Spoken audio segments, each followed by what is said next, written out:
Day 28 of being the best version of myself vlog series. सो आज सुबह मैं उठता हूँ 5 बजे, लेकिन फिर सो जाता हूँ, फिर 6:30 बजे जाता हूँ राइड पे, राइड मार के आता हूँ, फिर अपना वही सारी चीज़ें वीडियोस अपलोड करता हूँ, उसी के बारे में थोड़ा रिसर्च करता हूँ, और ये सब करते करते 2-2:30 बज जाते हैं भाई। टाइम स्लिप होता है बड़ी तेज़ी से, पता नहीं। वैसे 12 बजे तक कह सकते हो शेयर मार्केट में सर खपाया। उसके बाद उसी के बीच में थोड़ा थोड़ा वीडियो एडिट डाल रहे थे, साथ में फिर 2 बज गया ऐसे ही काम करते करते। फिर इसी तरह अपना लगे लगे थोड़ा आराम करे, सर दर्द होने लगा था। ना कोई सोशल मीडिया देख रहे हैं, ना कोई कुछ ऐसा वॉच कर रहे हैं, नेटफ्लिक्स या कुछ भी, कुछ ऐसा नहीं कर रहे हैं, सिर्फ अपना काम पे ही फोकस है। एंड चैनल सेटअप कर दिया दो अपने आज, और टाइम स्लिप हुआ, घर में साफ़ सफाई भी हो रही, काम धंधा हो रहा है, दिवाली आ रही है भाई लोग। सो मतलब ऐसा हो गया कि यार शाम तक आते आते 6-7-8 बजते, 7 बजते कि मतलब लाइक कि भाई नहीं हो रहा है, एकदम नहीं हो पा रहा है भाई, नहीं हो रहा है। तुम क्या बताएं, उठ जाते हैं तो मेडिटेशन नहीं कर पाते हैं, सो जाते हैं दोबारा, कभी कभी उठ ही नहीं पाते हैं, चीज़ें नहीं सही चल रही हैं भाई। और ऐसा भी नहीं है कि गिव अप करते हैं, मैं ये भी जानता हूँ गिव अप करने से कुछ अच्छा नहीं होगा। अभी जो होप है, अभी जो दिखता है, लगता है कि हाँ करेंगे मेहनत तो रिजल्ट मिलेगा, गिव अप कर दें क्या ही बदलेगा, बर्बाद और हो जाएंगे। तो भाई गिव अप तो नहीं करेंगे, अब जैसे चल रहा है लगे रहेंगे, और इसी के साथ वॉक पे निकल जाते हैं टहलने 7-8 से 9। और उस बीच यही रियलाइज़ होता है कि जैसे कि जो भी लेसन मैंने अब तक सीखा कि काइंड रहो, काइंडनेस में आपको कभी रिग्रेट नहीं होगा कि आप काइंड क्यों थे। काइंडनेस हो गई और कम्युनिकेशन हो गई, मतलब सोशलाइज हो आप लोगों से। एक लेवल के बाद क्या रह जाता है, सिर्फ ट्रस्ट, भरोसा, ज़िंदगी के सुख दुख और problems. So communication and socialise होना भी बहुत ज़रूरी है, लोगों से कनेक्ट होना। क्योंकि एक लेवल के बाद क्या रह जाता है भाई, वो भरोसा जो लोग तुम पे करते हैं, वो कनेक्शन, वो डीप लेवल वाला, जहाँ वो अपनी प्रॉब्लम शेयर करते हैं, तुम उनको हेल्प करते हो। ठीक है, टाइम पास वाली चीज़ नहीं। कितना टाइम पास कर लोगे, कितना बकवास कर लोगे, कितना दोस्ती यारी में घूम फिर लोगे, क्या कर लोगे। सो और भाई ऑथेंटिक रहो, रियल रहो, सच्चाई ऑनेस्टी बोलो, चाहे लोगों को बुरा भी लग सकता है। और साथ में भाई एक लेसन मैंने भी ये भी डिस्कस किया कि आजकल जो जनरेशन वो प्यार में बहुत अटकी रहती, बहुत ही गलत तरीके के उनके विचार हैं, जिनके वजह से वो तकलीफ़ उठाते हैं, एकदम टूटी जनरेशन बन रखी है। तो प्यार में देखो भाई, दुख तभी होता है जब तुम कुछ सामने वाले व्यक्ति से चाहते हो। ठीक है, जो चीज़ मैंने रियलाइज़ करी है कि कुछ चाहा होगा तुमने, कुछ मांगा होगा, तुमने चाहा होगा कि वो तुम्हारे साथ रहे, या किसी तरह का बंधन, किसी तरह की क्रिया, कुछ ऐसा तुमने मांगा होगा, चाहा होगा, इसलिए दुखी हो। सो प्यार इज़ लाइक कि आप दे पाओ, आप मतलब बस कर रहे हो, आप दे रहे हो प्यार। प्यार ऐसा नहीं कि आप कुछ चाहते हो, पाना चाहते हो। प्यार तो बस ऐसा है कि आपको देने में खुशी मिलती है, आपको करने में खुशी मिलती है।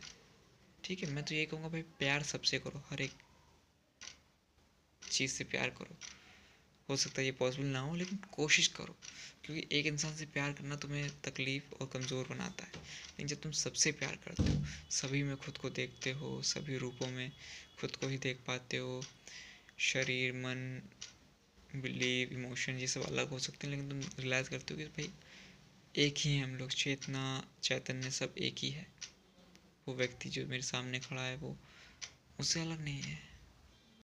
ठीक है, so this is very deep knowledge कि आप प्यार में कमज़ोर नहीं होते, प्यार में और ताकतवर बनते हो। और अगर सही से प्यार करना सीख लिया यूथ ने, तो वो कभी दुखी नहीं होगा, वो कभी किसी के छोड़ जाने से तकलीफ़ नहीं होगा।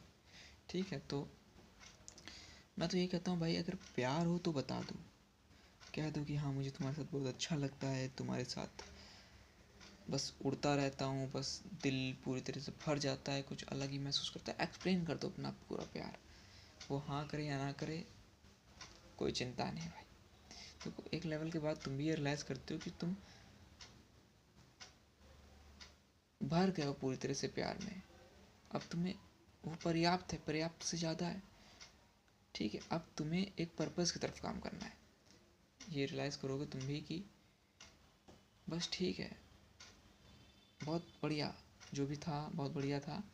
अब मुझे सोसाइटी और समाज के लिए एक पर्पज़, एक मिशन के लिए काम करना है। मैं इतना भी स्वार्थी नहीं हूँ कि सारी ज़िंदगी प्यार और अपने सुख के लिए स्वार्थीपना करता रहूँ, ठीक है। सो ये भी है कि जब आप इस तरह वाला प्यार करते हो जिसमें आपको डर नहीं लगता कि सामने वाला व्यक्ति आपको छोड़ के चला जाए, क्योंकि आप समग्र से प्यार करते हो। ये प्यार बहुत ही डीप नॉलेज वाला है, डीप है। समझो कोई तुमसे प्यार करता है और तुमसे बताता है कि हाँ मैं तुमसे प्यार करता हूँ, तो तुम क्या कहोगे? असल में ज़रूरी ये है कि गुड बाय कैसे बोलते हो, किसी को मना कैसे करते हो अगर तुम उससे प्यार नहीं है या है भी तो।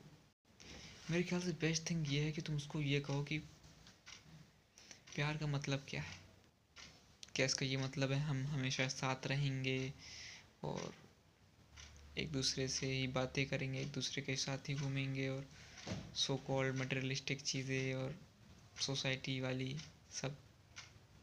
प्यार इज़ लाइक कि पूरा समर्पण, पूरी तरीके से तुमने खुद को सौंप दिया और तुम्हारी कोई चाह नहीं है, तुम कुछ चाहोगे नहीं। और इस पल में तुम और हम अलग नहीं हैं, हम एक हो चुके हैं। वो शारीरिक तौर से अलग हों, तुम अलग हो हम अलग हों, लेकिन आत्मिक रूप से एक हो चुके हैं। उस गहरी सच्चाई में हम समर्पित हो चुके हैं एक दूसरे को। वो एक बहुत ही गहरी अवस्था है जो तुम रियलाइज़ कर सको कि मतलब तुम दोनों अब अलग नहीं हो, तुम लोग एक हो चुके हो। अब इसका ये मतलब नहीं कि किसी बंधन में बंधो या शादी करो और रिश्ते बनाओ, कर सकते हो, कोई बुरी बात नहीं। लेकिन अगर जाना पड़ रहा है, गुड बाय कहना पड़ रहा है, तो कैसे गुड बाय कह सकते हो? एक अच्छा गुड बाय जिससे दोनों लोग अपनी लाइफ में अच्छा कर सके। कह सकते हो कि हाँ मैं हमेशा तुम्हारे साथ रहूँगा, तुम्हारे अंदर हूँ, तुम मुझ में खुद को महसूस कर सकते हो। और द बेस्ट थिंग इज़ कि अगर तुमने वाकई मुझसे प्यार किया है तो मुझे जाने दो।